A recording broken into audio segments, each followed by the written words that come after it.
Tema yang diberikan kepada saya adalah Hari Tuhan. Ini adalah eksposisi dari 2 Petrus 3 ayatnya ke-1 sampai dengan ke-18 ya. 2 Petrus 3 ayatnya ke-1 sampai dengan ke-18.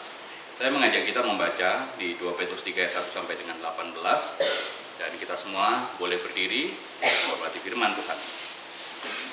2 Petrus 3 ayat yang ke-1 sampai dengan 18. Saya akan bacakan ayat yang ganjil, Bapak Ibu membaca ayat yang genap, dan kita akan bergantian sampai ke ayat 18. Demikian firman Tuhan. Saudara-saudara yang kekasih, ini sudah surat yang kedua yang kutulis kepadamu. Di dalam kedua surat itu, aku berusaha menghidupkan pengertian yang murni oleh peringatan-peringatan.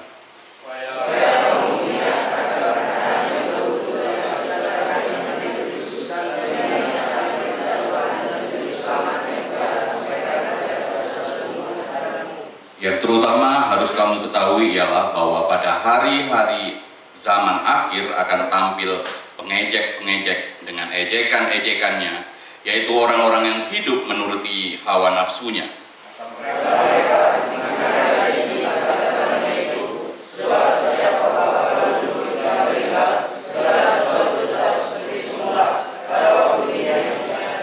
Mereka sengaja tidak mau tahu bahwa oleh firman Allah, langit telah ada sejak dahulu, dan juga bumi yang berasal dari air dan oleh air, dan bahwa oleh air itu, bumi yang dahulu telah binasa, telah dimusnahkan oleh air bah.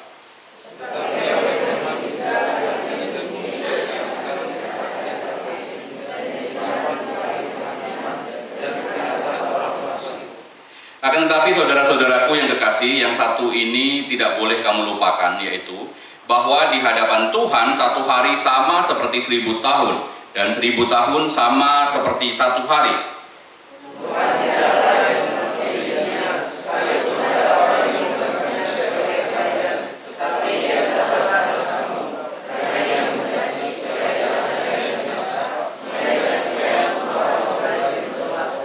Tetapi hari Tuhan akan tiba seperti pencuri. Pada hari itu langit akan lenyap dengan gemuruh yang dahsyat, unsur-unsur dunia akan hangus dalam nyala api, dan bumi dan segala yang ada di atasnya akan hilang lenyap.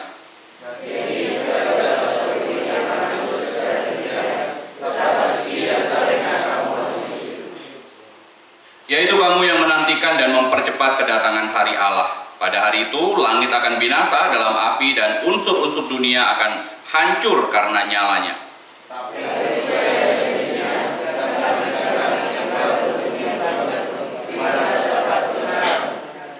Sebab itu saudara-saudaraku yang kekasih, sambil menantikan semuanya ini, kamu harus berusaha supaya kamu kedapatan tak bercacat dan tak bernoda di hadapannya dalam perdamaian dengan Dia.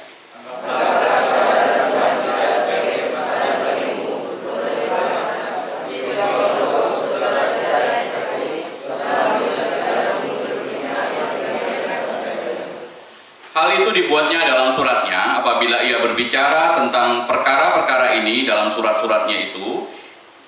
Ada hal-hal yang sukar dipahami, sehingga orang-orang yang tidak memahaminya dan yang tidak teguh imannya memutarbalikkannya menjadi kebinasaan mereka sendiri. Sama seperti yang juga mereka buat dengan tulisan-tulisan yang lain.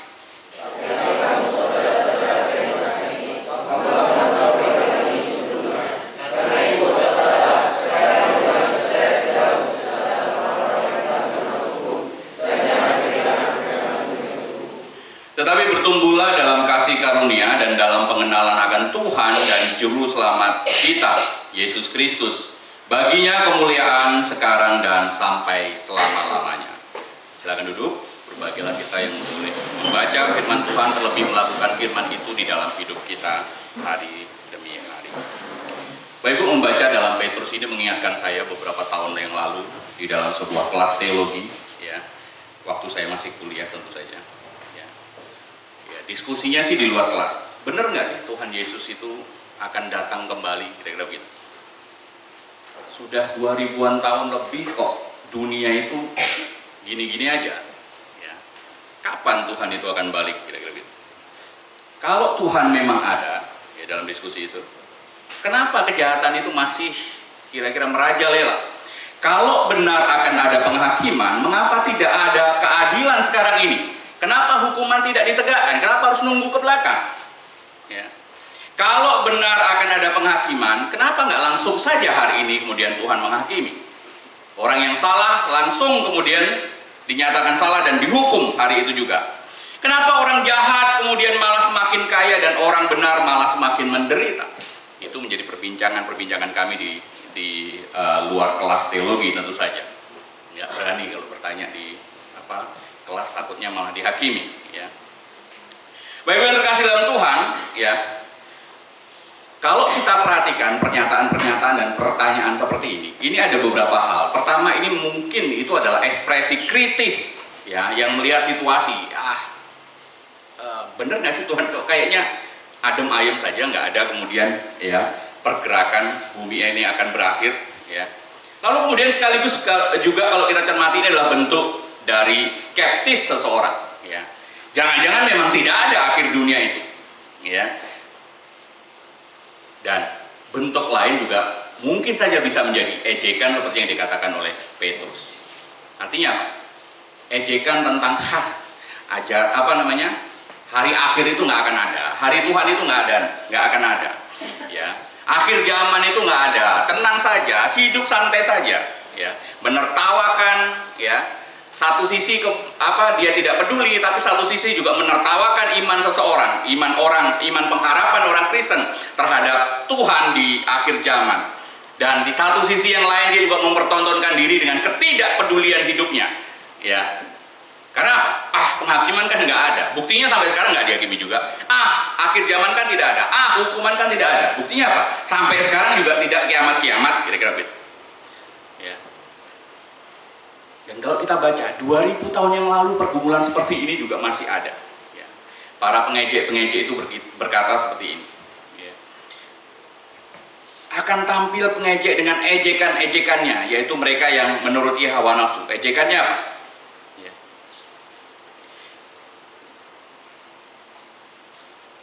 Kita lihat nanti ejekannya itu adalah mana janji kedatangannya Tuhan, ya. Sejak bapak leluhur saya, ya, bapak leluhur itu pun sudah meninggal, ya, sampai hari ini Tuhan juga tidak menjelaskan akhir zaman itu kapan, ya. Mana akhir zaman? Nggak ada, ya, menurut para pengejek itu, ya. Bapak Ibu, kalau kita cermati lagi, ya, siapa yang pengejek tadi itu?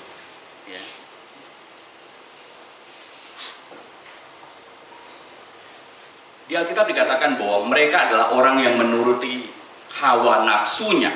Maka menurut saya, benarlah dugaan saya di awal tadi, bahwa mereka mengejek iman seseorang itu hanya untuk membenarkan dirinya, ya.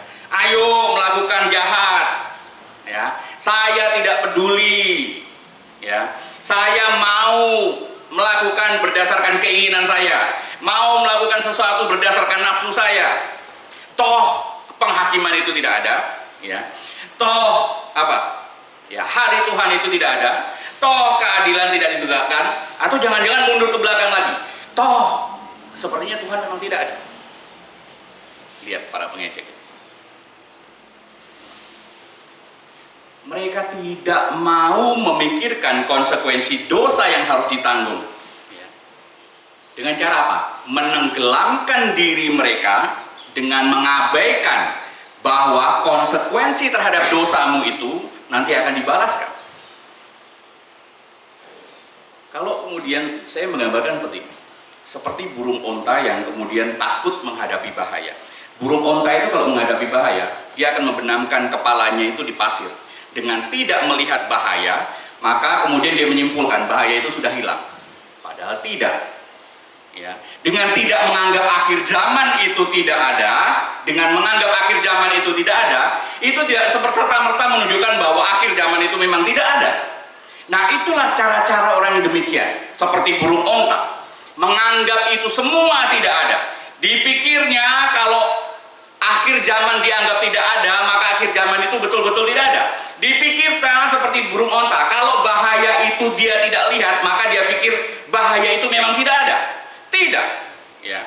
Bahaya itu tetap ada, ya. Cuman dia tidak menganggapnya. Akhir akhir zaman itu tetap ada, cuman dia tidak mempedulikannya.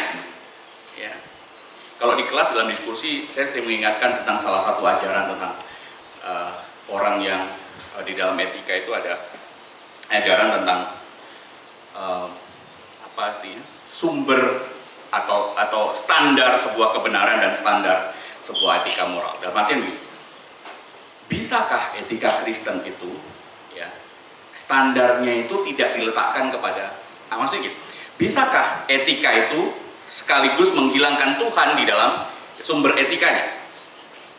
Kalau kemudian Tuhan dihilangkan dari sumber etika Kristen, maka tidak ada ukurannya, tidak ada standarnya. Mau mengukur pakai apa? Tindakan seseorang itu dikatakan benar atau tidak? Sebenarnya secara praktis juga begitu.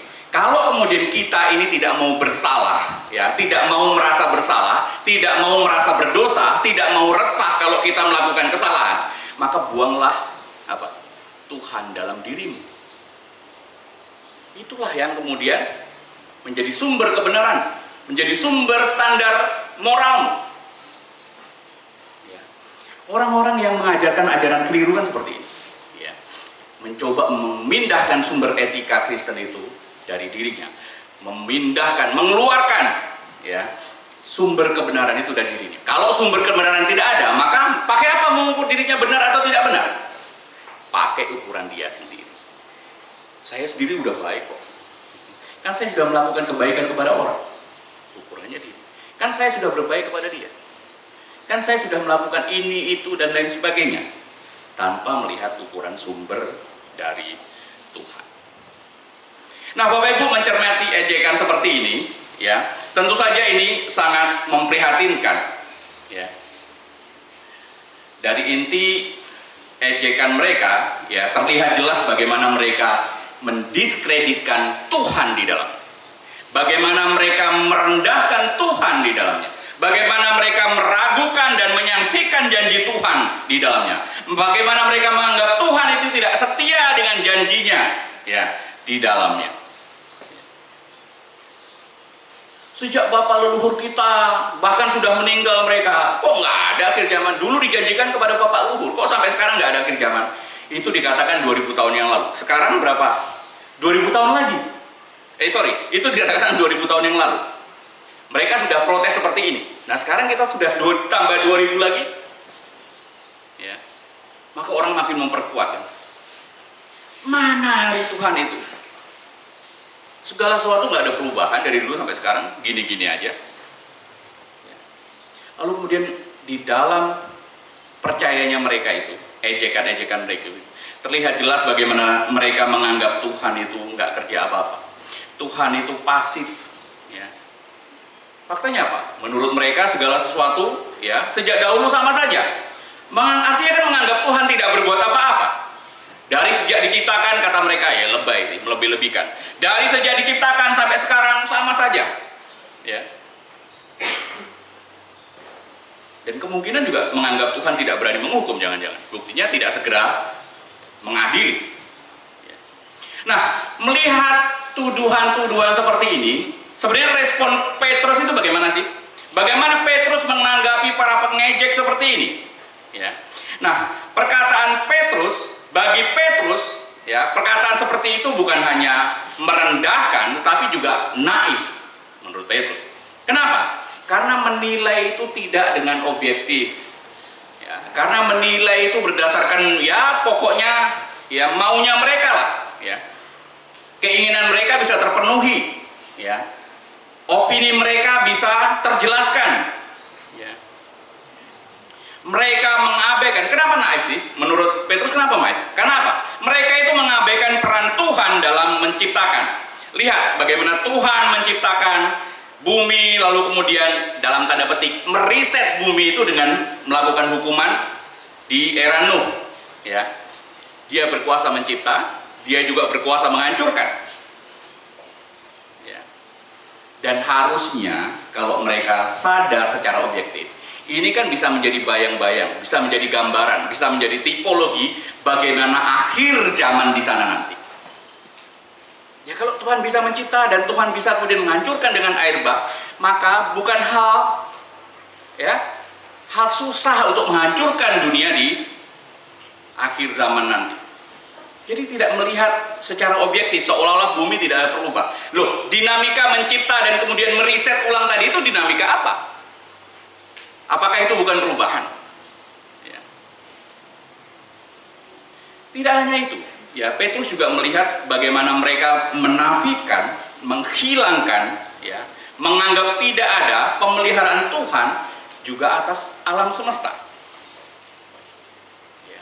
Harusnya mereka sadar kalau bumi masih terpelihara seperti sekarang ini dan tidak dihancur leburkan dan masih disisakan, ya, orang-orang, binatang-binatang dan seterusnya untuk kemudian bisa melestarikan kembali, bukankah itu karena kehendak Tuhan dan itu karena maunya Tuhan dan itu juga karena anugerah Tuhan untuk melestarikan itu kembali? Bukankah itu pemeliharaan Tuhan?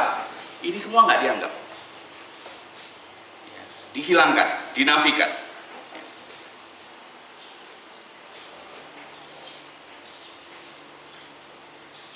Mereka juga lupa.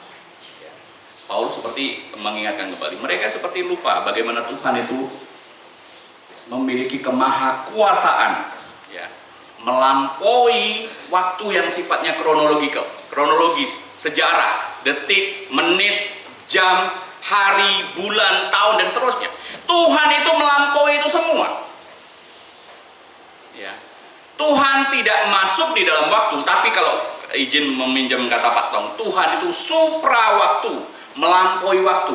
Artinya Tuhan itu bisa tahu kapan apa yang terjadi sebelumnya, apa yang terjadi hari ini, dan tahu apa yang akan terjadi masa depan nanti.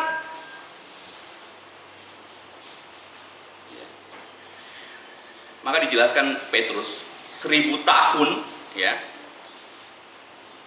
sama dengan 1 hari.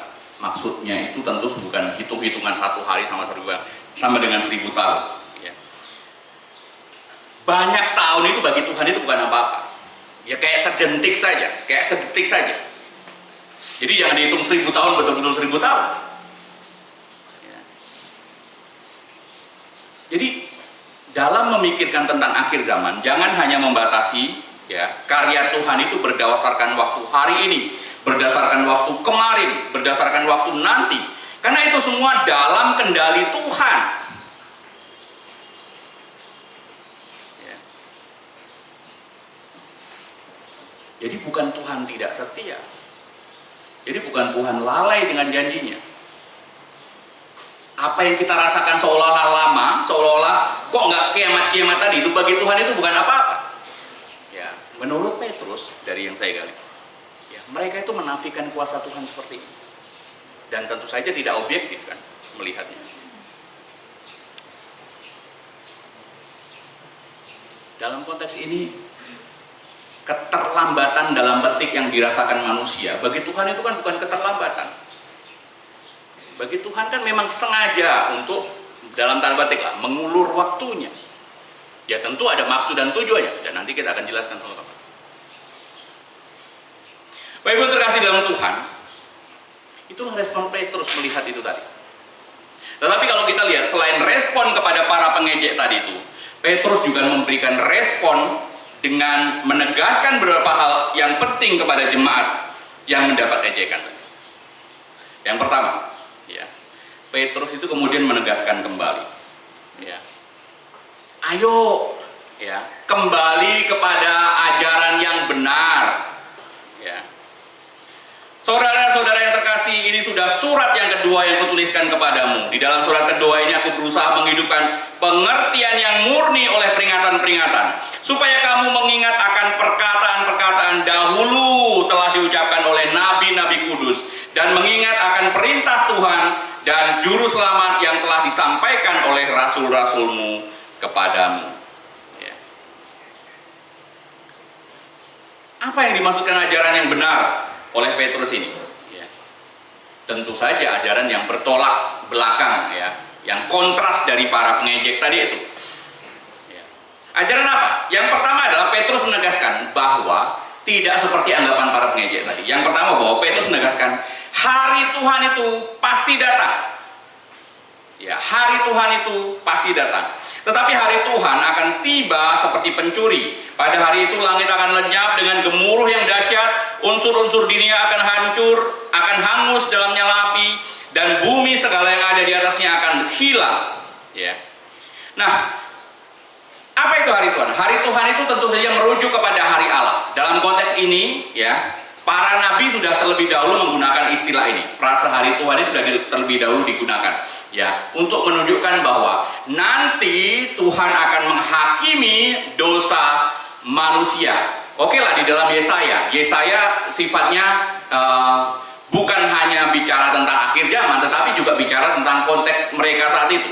Ya, Tuhan menyampaikan pesannya kepada Yesaya bahwa Dia akan menghukum Israel karena kejahatan mereka, sehingga Israel dibuang ke Babel. Tapi juga Tuhan memberikan pengharapan kepada Israel bahwa nanti Israel akan kembali dari pembuangan, dan pengharapan itu sifatnya bukan hanya saat itu, tapi juga, ya, lintas waktu, ya, sifatnya. Ya, pengharapan bukan hanya konteks itu saja, tetapi juga nanti Tuhan menyempurnakan, ya, pengharapan tadi dengan menyatakan kemuliaan Tuhan. Ya. Dan Petrus menggunakan istilah hari Tuhan hari ini. Ya, Petrus menggunakan hari Tuhan di dalam konteksnya ini dengan memberikan kekuatan kepada dimensi pengharapan di akhir zaman, dengan memberikan kekuatan kepada dimensi eskatologis tentang kedatangan Kristus yang kedua. Tadi udah jelaskan ciri-cirinya, jelas. Tiba-tiba seperti pencuri, ya, tidak terduga, tanpa pemberitahuan terlebih dahulu. Di satu sisi ada gambaran kehancuran alam semesta, ya, langit akan lenyap, gemuruh yang dahsyat, seluruh benda di dalamnya hangus terbakar, unsur-unsur dunia akan hangus dalam nyala api, dan seterusnya. Bumi dengan segala yang ada di atasnya akan lenyap, menegaskan hal-hal yang sifatnya duniawi sementara itu akan hilang dan dihancurkan oleh Tuhan. Karena itu ya jangan menggantungkan yang seperti ini. Bagi orang berdosa dan bukan orang pilihan, hari Tuhan itu adalah gambaran ketakutan yang luar biasa. Ada kehancuran alam semesta, ya. Langit akan lenyap dan seterusnya. Ada penghakiman di sana. Ya, ini bukan bencana lokal seperti gempa bumi di tempat ini, tapi keseluruhan sifatnya menyeluruh, hancur total. Tetapi lihat, bagi orang percaya, hari Tuhan itu berarti sebuah pengharapan. Ya, ada langit baru, ada bumi yang baru. Jadi tidak semata hari Tuhan, tidak semata-mata bicara tentang mengadili kejahatan, tidak semata-mata bicara tentang memurnikan ciptaan, ya. Tapi juga bicara tentang ada memenuhi pengharapan yang disampaikan sejak era para nabi. Bagi orang percaya, itu sebuah pengharapan. Dan pengharapan sedang dijalankan. Ya.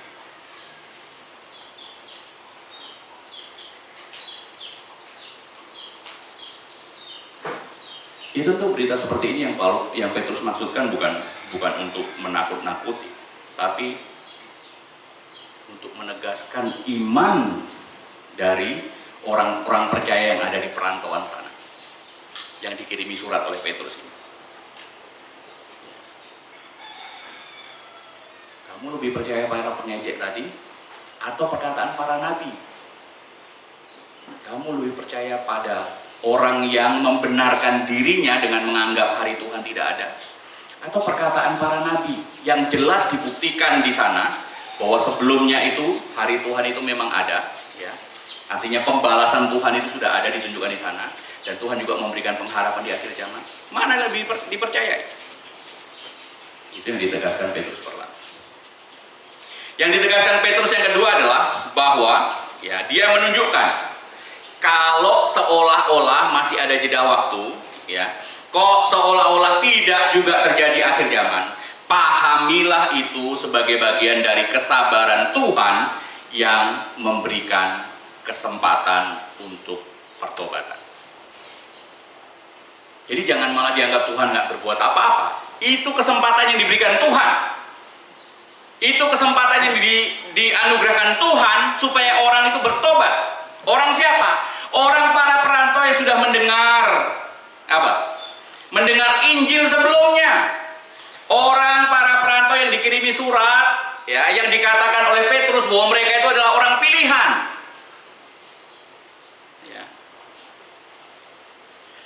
Tuhan tidak lalai menepati janjinya, sekalipun ada orang yang menganggapnya sebagai kelalaian. Tetapi ia sabar terhadap kamu, karena ia menghendaki supaya jangan ada yang binasa. Ini bukan bersifat universal, dalam artian, ini kan kiriman surat dikirimkan oleh Petrus kepada para perantau. Jadi jangan ditafsirkan ya secara semuanya ya. Tapi Petrus menegaskan, kamu sudah pernah mendengar Injil dan kamu menerimanya dan kamu dipilih Tuhan, jangan sampai ya tidak menghidupi keselamatan itu dan hidup dalam kebinasaan. Ya. Ayo bertobat. Itu yang kemudian diinginkan oleh Petrus kepada jemaatnya. Petrus menegaskan, jeda waktu tadi itu ya, tidak menunjukkan Tuhan itu lalai. Ya. Tuhan tidak lalai di sana. Kalau kita gali kata lalai, itu bicara tentang dapat diterjemahkan dengan lamban, ya, terlambat atau tidak berdaya. Tuhan itu bukan Allah yang terlambat menjalankan segala sesuatu. Tuhan itu bukan Allah yang tidak berdaya, ya, tidak bisa membuat akhir zaman itu terjadi. Sekalipun ada orang yang menganggap seperti demikian. Tetapi Petrus menolak keras anggapan itu. Ya. Tuhan tidak lambat, Tuhan tidak lalai. Tuhan ya bukanlah Allah yang tidak berdaya, ya. Tetapi Dia Allah yang memiliki belas kasihan sehingga masih memberikan kesempatan pertobatan itu. Jadi tujuan penundaan tadi itu jelas, supaya jangan ada yang binasa, melainkan semua berbalik dan bertobat. Ya.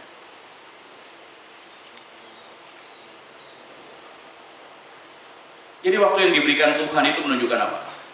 Kesabaran Tuhan kepada orang. Kepada orang percaya. Tuhan menahan diri ya dan menunda murkanya di akhir zaman demi apa? Demi kasihnya kepada orang percaya. Jadi bukan tanda kelalaian, bukan tanda kelemahan, bukan tanda tidak mampu, tapi justru ini bukti kesabaran Tuhan kepada orang percaya. Bukti kasih Tuhan kepada orang percaya yang menahan, menunda penghakiman. Ya.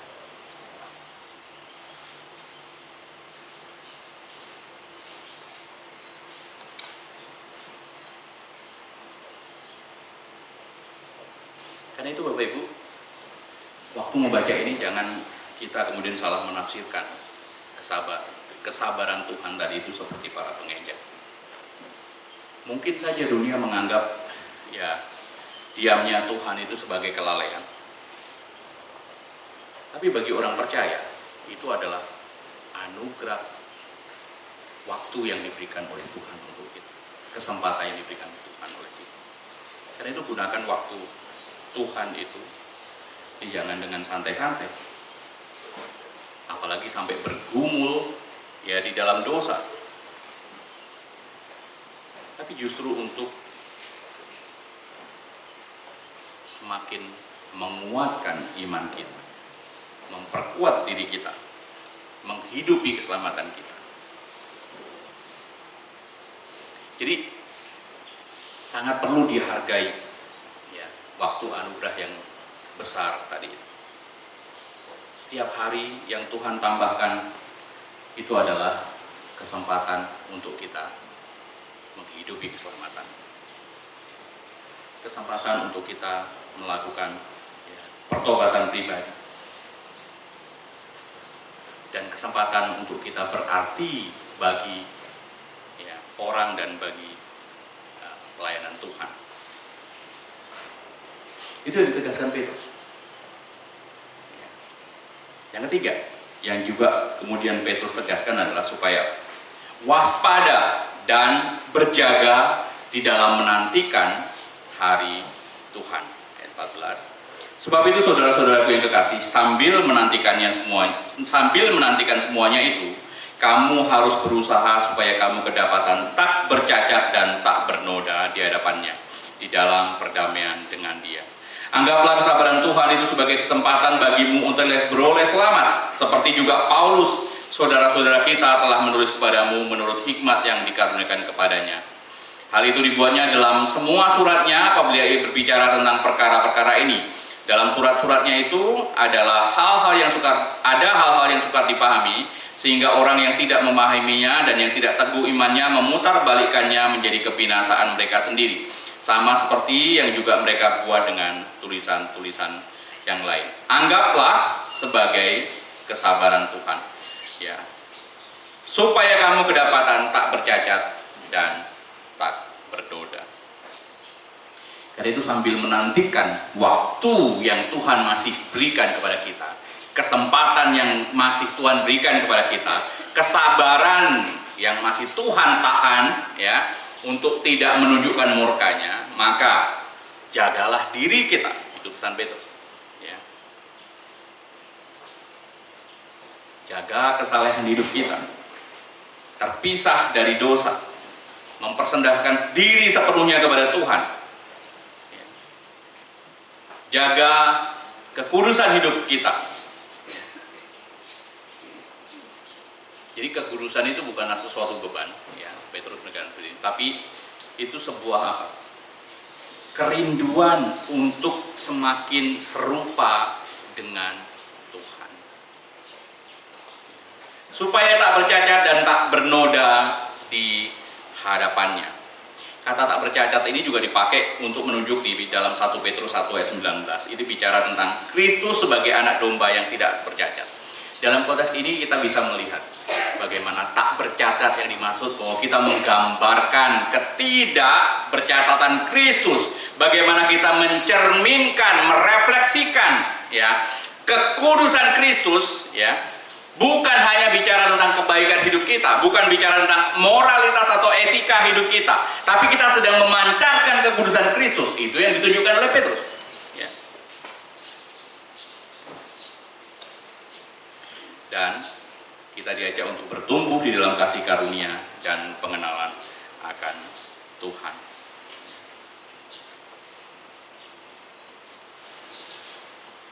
Bapak Ibu, masih ada waktu. Anggaplah begini, kalau Pak Prabowo, ya, orang nomor 1 di bangsa kita, anggap akan bertamu ke rumah kita, maka tentu saja kita akan mempersiapkan sebaik-baiknya untuk kedatangan orang nomor 1 tadi. Membersihkan rumahnya, menata mejanya, mempersiapkan segala-galanya.